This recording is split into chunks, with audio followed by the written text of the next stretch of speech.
Papa John's cuenta con más de 5.500 sucursales globales, ingresos de más de 2.000 millones y es una de las cadenas de pizza rápida más exitosas. Puede ser difícil creer que Papa John's inició en el armario de limpieza de un bar. Su fundador buscó en la basura por más clientes o el futuro de la empresa dependió de una lancha rápida. La verdad oculta de la pizza de Papa John's y del papá que la hizo posible. En otoño de 1977 en Jeffersonville, Indiana, Juan H. Shatner, de 15 años, obtuvo su primer empleo, lavando platos en la pizzería italiana Rocky's Soup Pub. Juan no se conformó con lavar platos y desde el primer día quiso hacer pizzas tras meses de esfuerzo. La familia Fondrese, dueña del restaurante, dejó que Juan preparara la masa y la salsa a veces, pero solo la familia podía hornear las pizzas. Aún así, Juan se negó a rendirse y perseveró, y su determinación dio frutos un par de meses después, cuando el restaurante de Rocky recibió una reseña brillante por parte del periódico más grande de Kentucky. Como resultado, el restaurante se llenó tanto esa misma noche que los Fondrese se vieron obligados a pedirle a Juan que ayudara a hornear pizzas para poder satisfacer la demanda. A pesar de que solo había visto a la familia hacer pizzas, lo hizo como pez en el agua y nunca volvió a lavar platos. Después de graduarse de la preparatoria, Juan estudió Administración de Empresas en la Universidad Estatal de Bell. Mientras estudiaba en la universidad, necesitaba trabajo para pagar matrícula y manutención. Pero una breve y miserable temporada trabajando en Wendy's asustó a Juan y lo alejó para siempre de volver a voltear hamburguesas. Prefirió volver a hacer pizzas en la pizzería local de la ciudad universitaria, llamada Greeks. El dueño tomó a Juan como aprendiz y le enseñó a manejar muchos pedidos y ser más productivo. A Juan le gustaba tanto trabajar en Greeks que pensó dejar la escuela para abrir una franquicia, pero su madre y abuelo lo convencieron de terminar la carrera. Aunque seguía estudiando en la universidad, la idea de tener una cadena de pizzerías lo inspiró a soñar con su propio negocio. Sin embargo, para entonces ya era 1982 y cadenas como Pizza Hut, Domino's y Little Caesars ya estaban en camino de conquistar Estados Unidos. Si John quería competir con estos gigantes, debía encontrar cómo destacar. Al final, John entendió que ya que Pizza Hut tenía la variedad, Domino's la rapidez y Little Caesars el precio, solo quedaba competir en sabor y calidad. Recordando sus experiencias en Greeks, decidió que su cadena de pizzerías debía verse, sentirse y saber como una pizzería familiar. No importaba qué tan grande llegara a ser. Después, John trabajó arduamente en su tiempo libre, diseñando menús, dibujando planos, escribiendo recetas, averiguando qué equipo necesitaría, y así sucesivamente. Pero no sabía cómo llamar a su pizzería soñada. John le pidió ayuda a uno de sus compañeros de dormitorio en la universidad, que estudiaba mercadotecnia, y le preguntó si podía inventar un nombre y un logotipo para él. Días después le dieron un logotipo que decía Papa John's, justo lo que quería. Desafortunadamente todavía no tenía suficiente dinero, así que sus sueños y planes serían guardados en una caja de cartón en su closet por unos años más.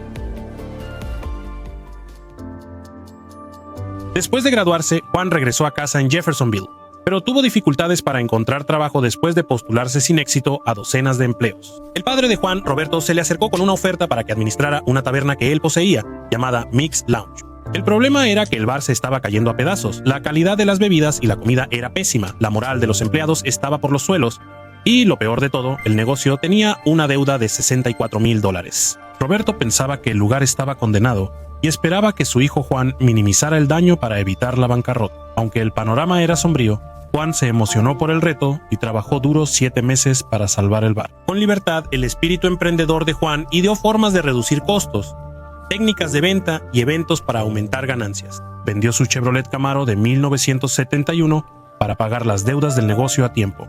A finales de febrero de 1984, Juan convirtió Mix en un bar exitoso. Aunque este logro fue increíble y satisfactorio, Juan pronto notó que no era feliz. Le gustaba tener su negocio, pero no administrar un bar. En particular, el constante hedor a alcohol y humo, junto con las peleas nocturnas en el bar, le pasaron factura. Juan lo juró. No quería esa vida ni ayudar a otros a vivirla. Necesitaba encontrar algo que de verdad me llenara. Una noche fatídica de marzo de 1984, la mirada de Juan se posó en un armario de escobas mientras cerraba en Mix.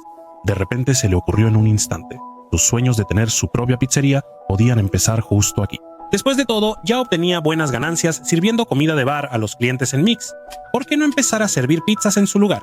Fue a casa, sacó la caja con planes de Papa Juan de su closet y empezó a planear. Al día siguiente, Juan reunió a Roberto y al equipo en Mix para contarles su idea de dejar el bar y abrir una pizzería. Tras ver lo que su hijo logró con Mix, Roberto aceptó de inmediato y los demás también. Iniciaron de inmediato y derribaron las paredes del armario de limpieza para instalar un horno de pizza. Esa misma noche, en un par de semanas, se dividieron entre renovar el armario de limpieza y seguir operando Mix como de costumbre. Juan y su equipo tenían todo listo para poner en marcha su humilde y muy apretada pizzería, con las ganancias del bar cubriendo los gastos generales y los gastos de Juan. Pasó los siguientes meses horneando en el armario de limpieza de la taberna, ahora convertido en pizzería, mejorando sus habilidades ya que se había oxidado un poco después de años sin hacer pizzas.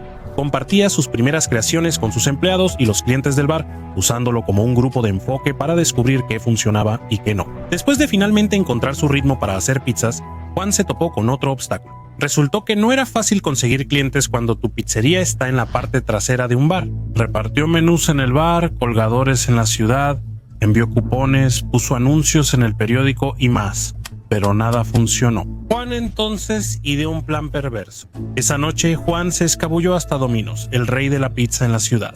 Su objetivo: su bote de basura tenía cientos de recibos con nombres, direcciones y pedidos de clientes. Juan felizmente se lanzó al contenedor de basura y robó tantos recibos como pudo, después de recolectar suficientes para su base de datos de basura. Juan envió a cada cliente potencial una carta firmada que decía: al amante de la pizza, Papa Juan hace mejores pizzas. Te daremos la mitad de descuento en tu primer pedido.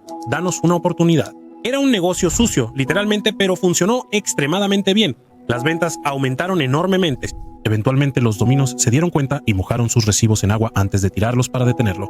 Pero para entonces ya era demasiado tarde. Papa John's tenía una base de clientes leal y en crecimiento y finalmente estaba en camino al éxito.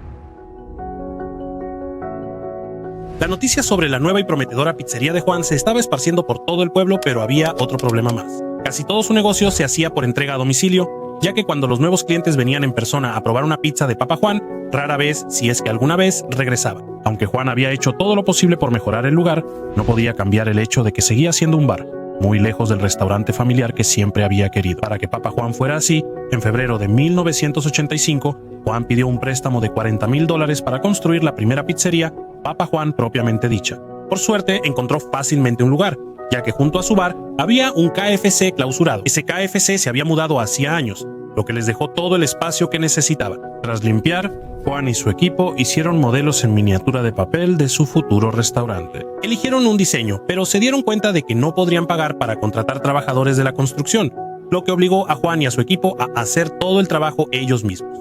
Mientras tanto, seguían atendiendo el Mix Bar y la pizzería en su pequeño espacio, ya que necesitaban cada centavo que ganaban para financiar la construcción. El trabajo era agotador.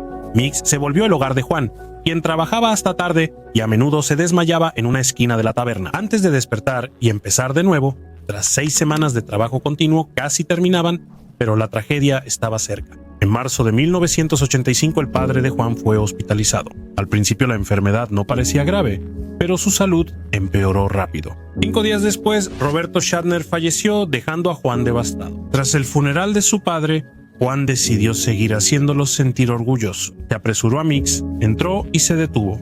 A la derecha la barra, a la izquierda el Papa Juan's incompleto. Miró entre ambos. Podía haberse sentado en la barra y ahogar sus penas sin que nadie lo culpara. El padre del hombre, con quien era tan cercano, había muerto de repente, pero él se negó. Sabía que su padre quería que terminara la pizzería y cumpliera su sueño. Giró a la izquierda, tomó un martillo y clavos y siguió trabajando.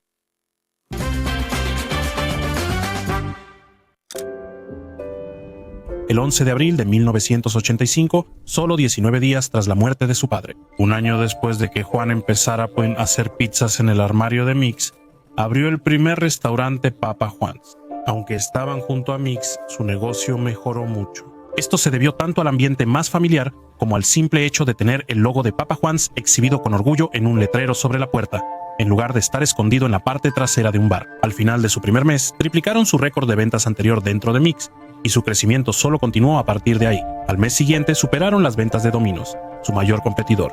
Juan antes había buscado en sus basureros. Eso llevó a Juan a pensar que si pudo vencer en Jeffersonville, también podía enfrentar al mundo. A medida que los ingresos de su primer local crecían cada semana, Juan se dedicó a la tarea de averiguar dónde abrir su segundo local. Sin querer excederse y por el rápido crecimiento de su negocio, eligió la cercana ciudad de Clarksville, Indiana. Estaba a solo unos 8 kilómetros de distancia y justo fuera de su rango actual de entregas. Esta idea de construir nuevas sucursales un poco más lejos de sus ubicaciones anteriores se convirtió en una táctica clave para el futuro del negocio. Juan pensó que construir sucursales hacia afuera, una cerca de la otra, fomenta una comunidad más fuerte en comparación con abrir sucursales al azar, lejos unas de otras. Juan también tuvo cuidado de aprender de su primer restaurante antes de abrir otro a ciegas. El Papa John's Next to Mix original tenía comedor completo, vajilla fina y menú ampliado. Coincidía con el sueño de Juan de un restaurante familiar, pero la mayoría prefería llevar o pedir a domicilio en vez de comer ahí. Sin miedo de admitir que los tiempos estaban cambiando y siempre dispuesto a adaptarse, Juan eliminó lo innecesario al diseñar su segundo local. Se simplificaron el interior y el menú y se construyó junto a una carretera local para facilitar el servicio para llevar. Antes de la gran inauguración de su segundo local, Juan volvió a sus viejas mañas y revisó el contenedor de basura del Domino's de Clarksville para conseguir direcciones y enviar cartas a clientes. Funcionó igual de bien y las ventas en Papa John's de Clarksville crecían cada semana. Sin querer dejar que el impulso se desperdiciara, Juan rápidamente se puso a construir una tercera sucursal en la siguiente ciudad menos de un mes después, lo que resultó ser otro éxito más. Las tácticas agresivas de Juan evidentemente estaban funcionando, así que el 1 de diciembre de 1986 decidió abrir una sucursal en la ciudad cercana de Louisville, Kentucky. Desafortunadamente, su suerte de principiante en las relativamente tranquilas ciudades de Indiana del Sur se topó con un muro al entrar en la ciudad más grande de Kentucky. El Domino's aquí estaba bien posicionado por su vínculo con la industria hotelera del centro de Louisville. Fue decepcionante que su racha terminara, pero Juan no cerró su sucursal en Louisville pese a las dificultades. Juan decidió enfocarse en mejorar la infraestructura de su cadena de pizzerías. Y además, Juan también se aseguró de poner a personas que compartían su visión del futuro de Papa Juan a cargo de cada una de sus sucursales. Y luego se hizo a un lado mientras ellos se ponían a trabajar.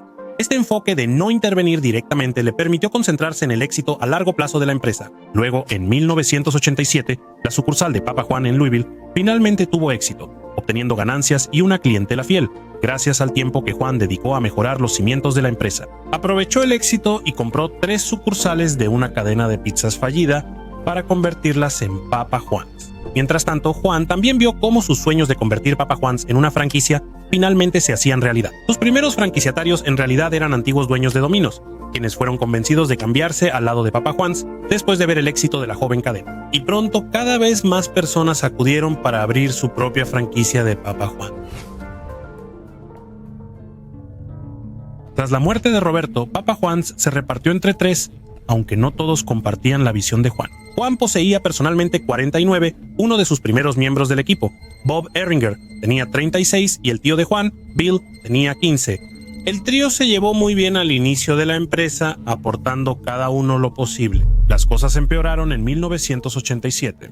El principal problema era que pese a los éxitos de Papa John's, no obtenían muchas ganancias. Juan insistía en reinvertir todas las ganancias en la empresa para impulsar su crecimiento, lo cual daba resultado. Pero Bill no lo veía de esa manera. Bill ya tenía más de 60 años y no entendía por qué necesitaban trabajar tan duro, especialmente cuando él no veía ni un centavo de eso. Él quería dejar de gastar tanto en expandirse, pues Papa John's ya era lo suficientemente grande. ¿Por qué no relajarse y cobrar los cheques de una vez? Para empeorar las cosas, Bill pasaba mucho tiempo manejando con Bob, dando mantenimiento a las tiendas y usaba ese tiempo para poco a poco, pero de manera segura, convencerlo de estar de su lado en vez del de Juan. Las cosas finalmente llegaron a un punto crítico cuando una de las reuniones semanales del trío se convirtió en una discusión feroz. Ni Juan ni Bill estaban dispuestos a ceder, y Bob, cansado de trabajar día tras día durante años, se puso del lado de Bill. La pareja tenía el 51% de la empresa, suficiente para cuestionar el futuro de Papa John's. Juan reconoció que necesitaba recuperar el control de su empresa y rápido, de lo contrario, el trabajo de toda su vida podría venirse abajo, especialmente porque las peleas internas ya estaban haciendo que el control de calidad de la cadena se descuidara. Pero la pregunta era, ¿cómo? Luego, a principios de 1988, Bob llamó a Juan para pedirle 20,000. Bob se obsesionó con su lancha rápida y quería más potencia instalando un nuevo silenciador. Juan aprovechó y ofreció darle el dinero por 2 acciones de Bob en Papa John's. Bob aceptó, pero esto significaba que Juan ahora era dueño de la mayoría en la empresa, y así el futuro de Papa John's fue salvado, todo gracias a un silenciador de lancha rápida. Ese año, Juan compró todas sus acciones por más de 300,000. A Bob y Bill seguramente les pareció un buen premio en ese momento, aunque después pensarían que los estafaron. Ahora que Juan tenía el control total del negocio, era libre de llevar su empresa a un nivel completamente nuevo. A finales de los 80 había casi 40 restaurantes Papa Juan, y para el 10 de junio de 1991 celebraron la apertura del local número 100. El año siguiente, Papa Juan duplicó ese número al expandirse a mercados metropolitanos como Indianapolis, Cincinnati, Nashville, Cleveland, Memphis, San Luis, Atlanta y más.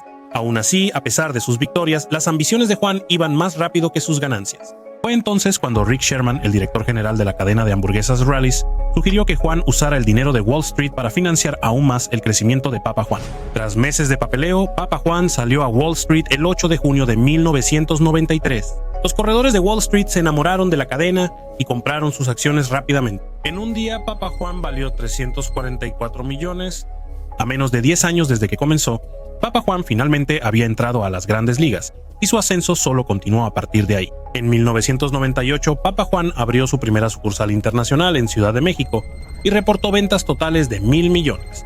En 1999, Papa Juan tenía 2,000 restaurantes a su nombre. En 2002, Papa Juan fue la primera cadena de pizzas en aceptar pedidos en línea en todas sus sucursales nacionales. Esto rindió frutos, pues las ventas en línea superaron los 1,000 millones en 2008. En 2016, la cadena de pizzas de Juan Sorry superó las 5,000 sucursales mundiales. Pero hagamos una pausa. Si te gustan los finales de cuento de hadas al estilo Disney, es momento de dejar de ver el video. Desafortunadamente, esta increíble historia de pobreza a riqueza, de un pequeño armario a una de las mayores cadenas de pizzas, acabaría en controversia. En 2017, Papa John's tuvo una mala racha. Bajaron sus ventas y el valor de sus acciones. Pero John salió y culpó a la National Football League por esto, de la cual Papa John's era patrocinador. John criticó a la National Football League por cómo gestionó las protestas durante el himno nacional, iniciadas por Colin Kaepernick contra la brutalidad policial y la desigualdad racial. Sus comentarios fueron muy mal recibidos, ya que no solo parecían estar echando la culpa, sino que también resultaban insensibles a los problemas involucrados. Los ejecutivos contrataron una firma para ayudar a John a manejar mejor a los medios y evitar reacciones negativas futuras. Sin embargo, en un giro extremadamente irónico de los acontecimientos, durante una llamada con la firma de relaciones públicas, John usó la palabra con "en" mientras intentaba explicar por qué. Él no pensó que sus comentarios fueran tan malos en comparación con lo que otras personas habían dicho.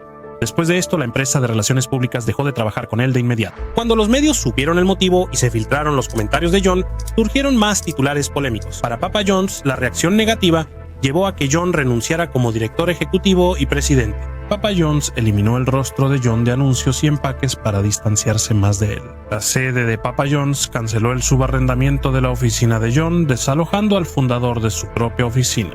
Papa John's implementó una política llamada píldora venenosa para evitar que John obtenga de nuevo la mayoría de su empresa. Era visto como muy tóxico para la marca. Por supuesto, eso no es lo ideal cuando la empresa literalmente lleva su nombre.